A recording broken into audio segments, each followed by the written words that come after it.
Shalom, shalom, que Dieu vous bénisse. Vraiment, Dieu me donne cette opportunité de vraiment vous parler des thèmes très très importants. Que le Seigneur vous bénisse et que la grâce de Dieu se répande sur la vie de tout et chacun. Toi qui vas entendre ces messages, vraiment, je sais que tu vas vraiment prendre acte à bien marcher dans la vie chrétienne que tu es en train de mener. Que Dieu te bénisse. Alors, ici, nous sommes en train de parler ici des pandémies. Et la pandémie ici, sachez que la Bible nous a déjà donné toutes ces explications sur des pandémies. Et la pandémie ici, nous devons savoir que ce sont des épidémies qui vont venir dans ce monde et qui vont véritablement influencer le monde. Des gens qui vont créer des maladies, des œuvres négatives pour pouvoir détruire l'être humain que Dieu a créé. Alors Dieu nous a déjà vraiment parlé de ça dans le livre de Psaume 91 qui dit que nous devons, il aura la peste, les contagions et ces choses-là, quand ça va venir, en plein midi même, ça va réellement arriver. Mais quand ces choses viendront, nous devons avoir confiance en Dieu. Avoir confiance en celui-là même qui est capable de nous protéger de toutes ces épidémies. Allah Jalla wa Ala, il nous dit dans le Coran, وَمَا أَصَابَكُم مِّن مُّصِيبَةٍ فَبِمَا كَسَبَتْ أَيْدِيكُم.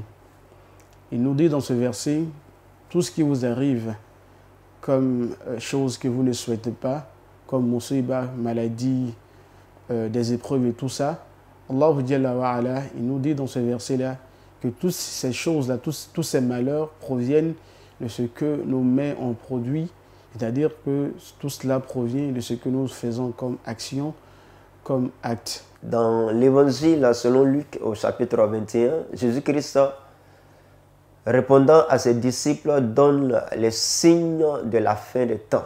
Et parmi ces signes se trouvent les épidémies, d'où les pandémies. Alors, dans le monde, il y a toujours eu des guerres, il y a toujours eu des maladies. Mais à partir du moment où Jésus-Christ de Nazareth est né et qu'il a vécu parmi nous, qu'il est mort et ressuscité, au travers de son ministère, il a mis fin à une période et il nous a introduit dans une nouvelle période, une nouvelle saison. Dès lors, à partir de la manifestation de Jésus-Christ parmi nous, les indications qui nous sont données pour pouvoir identifier la fin des temps deviennent des éléments pertinents.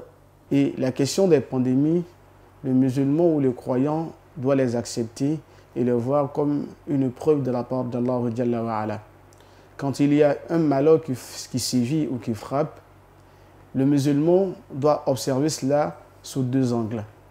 Premièrement, ce malheur-là peut être une preuve pour les croyants, comme je l'ai dit. Mais deuxièmement, ce malheur est également une punition pour ceux qui encourent la colère d'Allah Jalla wa Ala. Et Allah Jalla wa Ala, quand il est en colère, il a tous les moyens pour saisir. C'est pour ça qu'il nous dit dans le Coran, وَمَا يَعْلَمُ جُنُودَ رَبِّكَ إِلَّا هُوَ. Personne ne connaît les soldats d'Allah tabaraka wa ta'ala. Alors il peut trouver tous les moyens pour exprimer sa colère vis-à-vis de ces créatures.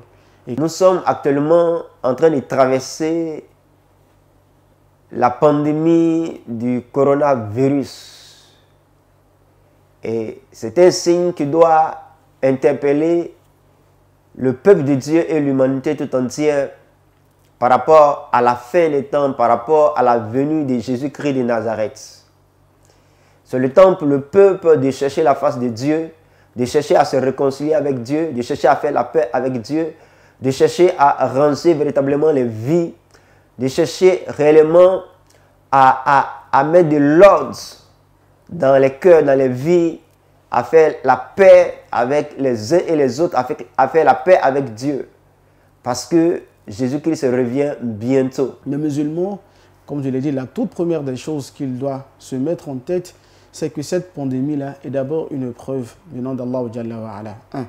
Deuxièmement, cette pandémie est pour Allah Jalla wa Ala une punition. Troisièmement, le musulman, il doit se prémunir de tous les moyens qui puissent lui permettre donc de se protéger contre cette pandémie-là.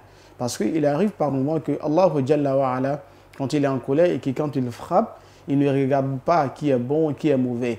La punition d'Allah Jalla wa Ala, par moments, quand il la lance, cela s'adresse à tout le monde. Et en tant qu'enfants de Dieu, nous devons être réellement avertis de cela.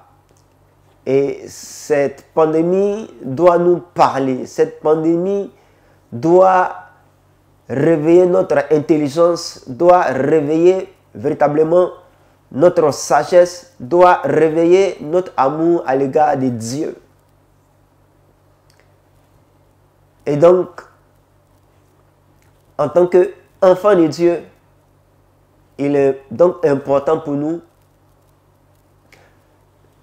d'aller dans le sens de la révélation, dans le sens de la parole de Dieu, dans le sens où Dieu veut nous amener à être prêts, à être préparés véritablement pour l'enlèvement, pour notre rencontre avec Dieu, pour le ravissement et pour la vie éternelle. Aujourd'hui, nous voyons la Covid, nous voyons certaines maladies qui sont en train de se répandre dans la ville. Donc, bien aimé dans le pays, et ça a encore fait peur aux enfants de Dieu. Mais je te rappelle que Dieu nous a déjà parlé de cette pandémie. Alors nous devons toujours avoir confiance en Jésus, mettre notre foi en lui, afin que vraiment cette pandémie, lorsque ça viendra, ça ne nous atteindra jamais. Et on doit donc se donner les moyens donc, de se protéger donc, contre cette pandémie-là. Il y a des solutions qui ont été données, des solutions hygiéniques et tout ça. Et le croyant, il ne doit pas se dire que quand ça me touche, cela vient de la part d'Allah Jalla wa Ala. Le fait d'utiliser les moyens pour se protéger fait partie de la foi. Donc on ne peut pas se dire que, donc, comme c'est une question, je suis musulman, j'ai la foi, si ça me touche, cela vient d'Allah, effectivement. Mais Allah également, il te donne l'obligation, il te donne la permission d'utiliser tous les moyens qui puissent te permettre donc de te protéger contre cette maladie-là. Alors, que Dieu nous aide, que Dieu nous fortifie, afin que nous puissions toujours avoir confiance en lui et à rester vraiment connectés à Dieu, à ne pas changer de voie. Que Dieu nous bénisse. Merci. Et sachez que Dieu est fidèle. Et Dieu, quand il nous parle de ces choses, il sait qu'il nous a donné les moyens nécessaires pour pouvoir réellement éviter ces choses. La seule chose pour éviter, il faut réellement donner ta vie au Seigneur. La prière, les jeûnes et les méditations, Dieu va nous aider à ne pas vraiment être encore sous l'influence de ces maladies qui vont venir dans ce monde. Que Dieu nous bénisse. Nous demandons de nous protéger, nos familles et nos amis. Assalamu alaikum wa rahmatullahi wa barakatuh. Celui parmi vous qui voit une chose qui est détestable en islam, il dit qu'il la change avec la main. S'il ne peut pas changer avec la main, qu'il la change avec, n'est-ce pas, sa langue, qu'il intervienne verbalement. Alors s'il ne peut pas, qu'est-ce qu'il dit? Il dit, wabi qalbi, et il doit répugner, n'est-ce pas, cette chose-là. Il doit avoir de l'aversion pour la chose. Wadhalika ad'aful iman. C'est le plus petit degré que la foi exige pour le croyant. Alors, Inch'Allah, après avoir fait cela, qu'est-ce qu'il faut faire? Troisième méthode, c'est de se soigner. Et se soigner conformément aux choses qui sont autorisées islamiquement parlant.